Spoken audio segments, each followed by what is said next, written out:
We gather this morning for our annual celebration of the first week of May to mark the end of spring and the arrival of summer. In ancient times, this was celebrated with Beltane, bonfires, and dancing around the Maypole. In modern times, we continue this tradition. One of the 6 sources of Unitarian Universalism draws from the sacred teachings of earth-centered traditions which celebrate the sacred circle of life and instruct us to live in harmony with the rhythms of nature. We also look to the words and deeds of prophetic people and the results of science. Last year, during our Beltane service, we shared the life story of Mary Edward Walker, a trailblazer in the 1800s who relentlessly pursued her desire to be a medical doctor. During the American Civil War, she served as the first U.S. Army female surgeon, often crossing battle lines to care for wounded soldiers and to act as a spy. For her military service, she is the first and only woman to be awarded the Medal of Honor.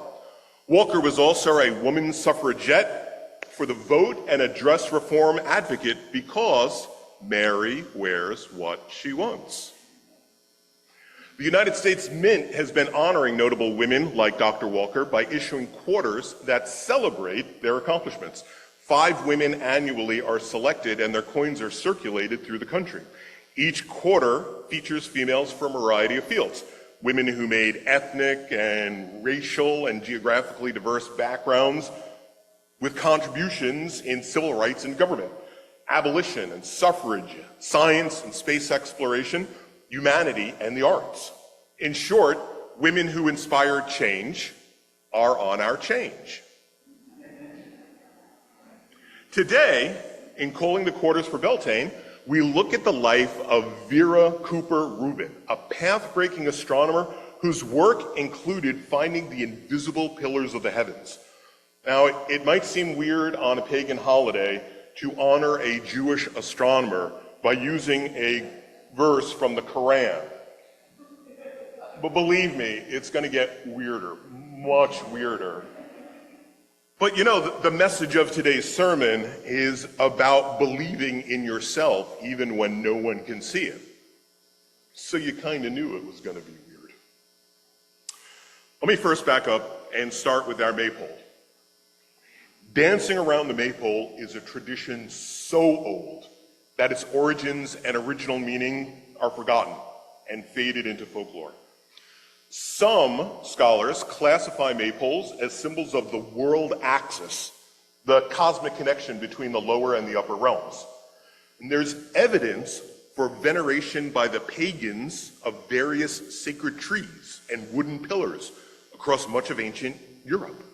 In Norse paganism, the universe was a world tree known as Yggdrasil, with roots that reach into the underworld and the rainbow bridge reaching between its branches to the 9 worlds, like ribbons on a maypole. Odin All-Father hung himself on Yggdrasil for 9 nights and 9 days to gain knowledge of the runic alphabet, which he passed on to humanity to increase human skill in magic and poetry. And when the Thimble winter falls before Ragnarok, at the end of the world, it is in the safety of Yggdrasil that the last 2 people, Lif and Lifthasir, will hide beneath its bark. So after the ice and fire pass, they emerge from them, future generations will spring. However, the saga of the Norsemen that we have today are garbled and full of guesses. Vikings converted to Christianity, and only then had the sacred stories written down. In the same way, people throughout Europe continue to light bonfires on the night before the 1st of May. It was Hexenacht, the witches' night, long, long before it was St. Walpurgis Night. It was handed down the generations and became a feast day for an 8th century Christian saint named Walpurga, who converted pagans, and now, ironically, helps neo-pagans like me to understand, however imperfectly, myths and meanings of maypole dances and bonfires at Beltane. Yes, it's a half-remembered ritual to reenact that we are halfway to Halloween, to protect against witchcraft and winter spirits. But it is as much about fear as it is fighting for freedom, an act of resistance in a ribbon. When we dance around the Maypole, we aren't acting silly. We're breaking silly rules of society. It's a small act of rebellion against an oppressive authority that wants to rule our every action, tell us what to do, what to think, what to feel. It stops them from stomping on our past, erasing our history, and rewriting our memories. It's true at all times, but it is especially true now. Joy is an act of resistance. The writer Audre Lorde reminds us that joy gives us energy for change, a force that helps us resist the suffocating structures and wearying status quo that breed apathy and exhaustion. In the face of that paralysis, joy becomes an act of resistance. When communities battered by systematic oppression continue to find joy, they wave a powerful flag of defiance. We will not be defeated. The late Pope Francis said in his 2017 TED Talk, many of us nowadays seem to believe that a happy future is something impossible to achieve. While such concerns must be taken very seriously, they are not invincible. They can be overcome if we don't lock our door to the outside world. Happiness can only be discovered as a gift of harmony between the whole and each single component. Even science, and you know better than I, points to an understanding of reality as a place where every element connects and interacts with everything else. How wonderful it would be if the growth of scientific and technological innovation would come along with more equality and social inclusion. How wonderful it would be while we discover faraway planets to rediscover the needs of our brothers and sisters orbiting us. How wonderful. Can our fellowship still laugh, sing, dance, and celebrate? How wonderful. Can we lift our head, raise our voices, and together raise our banners high? How wonderful. Can we wave our banners in spite of it all and because of it all, and we are still here? And if we could, would that look wonderful? Will it? Yeah, let's see. Go ahead, wave your banners. Woo! Great. Right, hold on to those. And enjoy that wonderful joy and that energy for change. You can do that by joining our Healing Justice group. Dr. Vera Rubin said in an interview, I'm Jewish, so religion to me is kind of a moral code and kind of history. I think if you're a good person, and I don't know what that is, but we can imagine, religion is not the most important thing. It's what they do and how they do it that's really more important. Vera, early in her career, struggled to gain recognition as a female astronomer in a mostly male-dominated field. Throughout her career, she fought to bring down barriers to research that women face due to pervasive sexism. In addition to her research, Rubin was a devoted champion for women in STEM, a beloved mentor to other women astronomers, and she fought for gender parity in science. She pushed for equal representation of women on scientific committees, as conference speakers, and as professors. It took her decades to gather her data for reasons that range from silly to really, really silly. She was denied the use of the Hale telescope at Palomar Observatory because they said there are only men bathrooms. Women were not allowed to use the bathrooms back in the 1960s. She was told that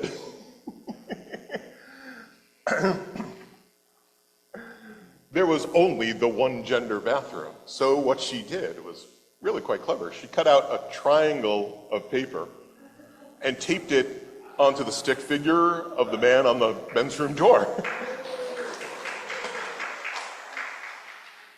She turned around and said, look, it's a women's room now. And she got to work. And Rubin's research was so important. It shifted scientific concepts of the universe, and it opened new directions for research in astronomy and in physics. The woman who was treated as invisible by her peers found evidence of dark matter, the unseen material that binds galaxies together and governs stellar motion. And it's believed to make up more than 80% of the universe's mass. Less than 20% of the universe is normal atomic matter of electrons and protons, leptons and quarks. That is mind-boggling. Our molecules are surrounded and suffused by much, much more dark matter, and we can't sense it. Now, extraordinary claims require extraordinary proof, according to Carl Sagan, like he used to say. So what proof did Rubin offer Sagan and the rest of the cosmological community? Because, as mentioned, we can't see dark matter. To have it give structure and rotational speed to galaxies is as fantastic as Yggdrasil supporting the 9 realms. And Vikings believed in a very visible, rainbow-colored, big, bright Bifrost bridge to travel between the realms, like this. Okay, so to help explain, I'm going to ask for the assistance of our music director, Marina Machado. She's going to use the piano for some simple sonification of Rubin's data. Sonification is when we use audio to convey the information, like images transformed into sound. Elements of an image, like its brightness or its position, could be assigned a pitch or a volume. So auditory perception as an alternative to visualization. Sonification of colors might go like this. On the rainbow, each color of light is a different wavelength, with red being the longest wavelength at 700 nanometers, and violet at about 400 nanometers. So let's encode the color's information so that the shorter the wavelength is, the higher the note is. Play red as the lowest note of a middle octave, a middle C. Orange has a shorter wavelength, so it has a higher note, a D. Yellow, green, blue would be E, F, G. We can listen to light. We can also listen to the loudness of light. We can use amplitude of sound to understand its meaning. Blue ribbon holders. Blue ribbon holders, blue ribbon holders. Cool, blue ribbon holders, get ready. If Marina plays the middle G loudly, what then? Hold up your ribbon to indicate the higher the volume. Yeah. The higher the volume, the higher the height. Yellow ribbons, yellow ribbons. What if she plays a faint F? Faint F. Forte F. Triple forte F. Yeah, good. Right. Okay, red ribbons. I need all y'all's help next. Red and orange ribbons, actually.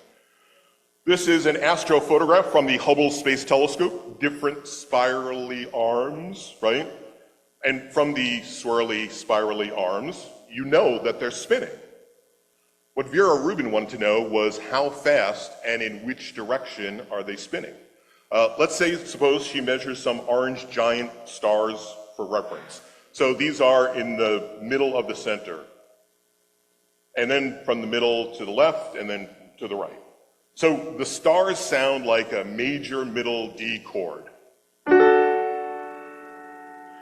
She moves her measurements in what she thinks is the direction of galactic rotation away from the Earth. So it's going to be different, right? Orange and red, how different? Show me with your ribbons. Do you think it's going to be louder or do you think it's going to be quieter? Remember, high is loud.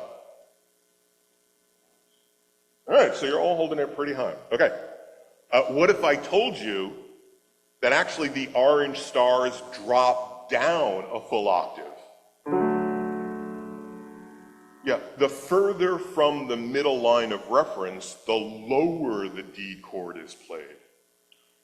And when she moves her measurements over to the other side, to the middle, in the direction that she thinks is now coming towards the earth, how should she expect that major D chord to be played? Yeah, an octave above. Show me with your ribs. Yeah. Good. Okay, we got it. So if it's lower, it's moving away, and if it's higher, it must be moving. Yeah, here's the thing though, it doesn't actually jump the full octave all at once, and that's where all y'all red ribbons come in.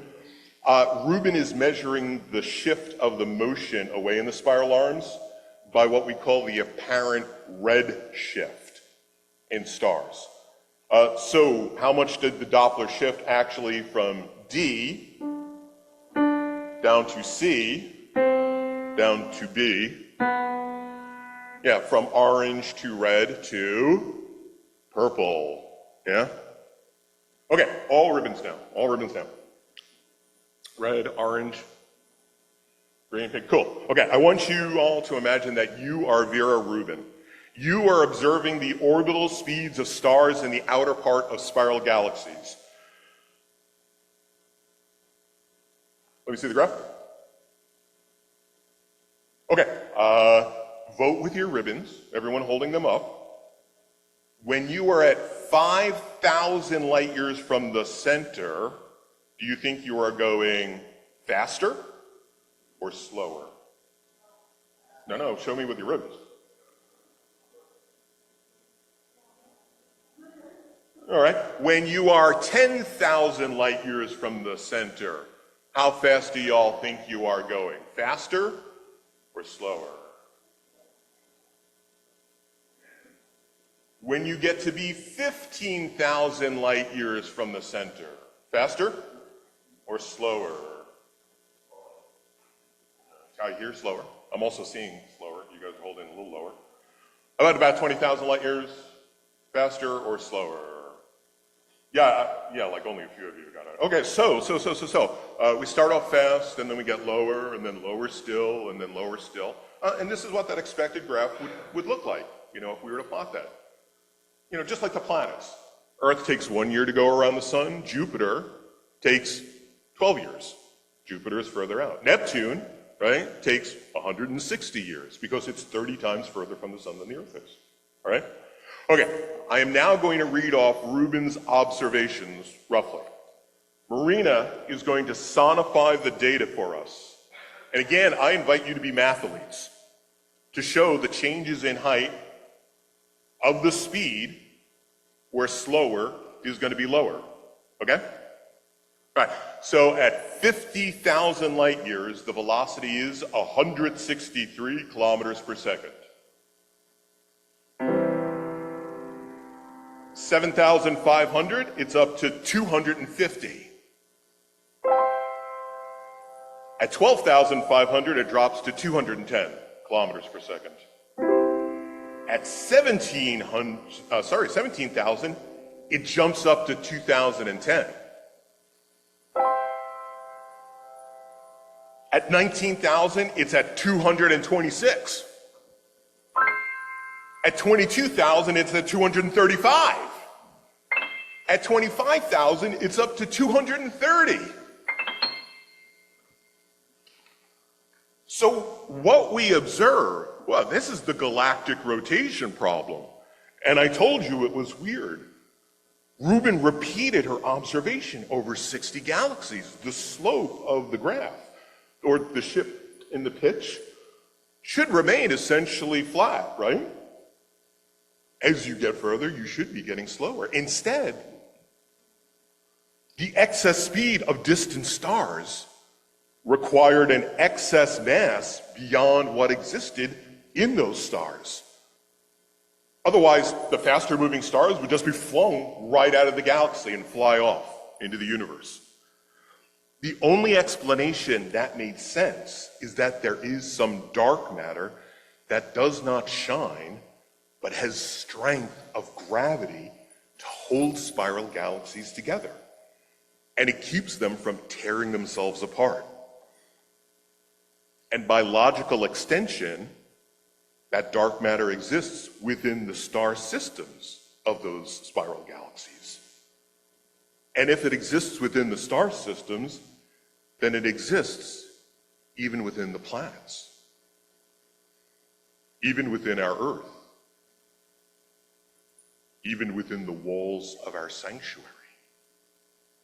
Some exotic, as yet undetected element makes up stars and planets and people. People like me, people like you, people like Marina Machado and Bette Willett and Cindy Mulaney and the Reverend Edith Love and Mary Walker Edwards and Dr. Vera Rubin.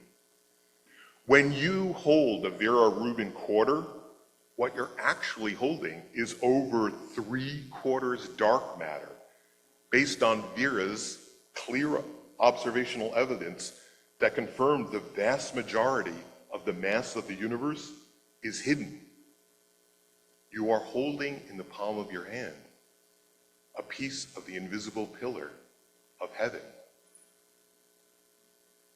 And when you hold a ribbon from the Maypole and wave it about or weave it around during the dance, you hold a piece of the invisible pillars of heaven. When you smash the patriarchy, you hold a piece of the pillar. When you resist authoritarianism and anti-intellectualism, or fascism and fundamentalism, you hold a piece of the pillar. When you use joy as an act of rebellion, you hold a piece. And when you kindly listen to a Unitarian Universalist pagan talk for about 20 minutes about a Jewish feminist astronomer in a sermon that pulled a quote from the Quran, chapter 31, "He hath created the heavens without visible pillars to sustain them," then, oh, my beloveds,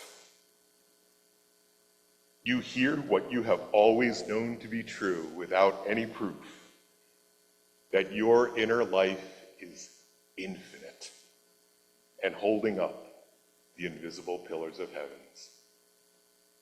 Thank you. Blessed be. Namaste. Amen.